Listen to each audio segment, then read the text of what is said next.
One day, Hubert discovered that Bender had gotten the chair wet. Bender assumed someone must have peed on it, but after tasting the liquid, Fry realized it was actually machine oil. Impossible! I'm triple sealed to prevent any chance of... You call that an ink defense?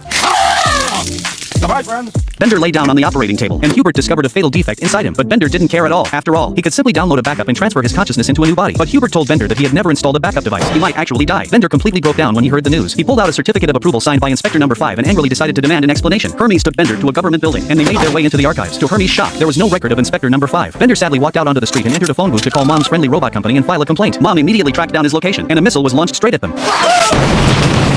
Hermes explained that Mom's company would never allow a defective robot to exist. A robot army began hunting them down, so they escaped onto a train that took them all the way to the Mexican border. There, Bender discovered the factory where he had been built, but the factory had been shut down years ago. Bender refused to give up and started searching through the trash outside. To his surprise, he actually found an employee directory with Inspector Number 5's home address. Bender rushed into the house, but no one had lived there for years. Just then, the robot army caught up with him. Hermes told Bender to leave while he hacked into Inspector Number 5's computer and faked Bender's death so they could stop the pursuit. Hermes eventually changed Bender's records to show that he was dead. The robot army immediately stopped attacking, and everything returned to normal. Fry asked Bender how his revenge was going, but Bender was no longer bothered by any of it. He decided to go have some fun with everyone instead. After they all left, Hermes stayed behind and threw a file into the furnace. It turned out that he was Inspector Number 5 all along.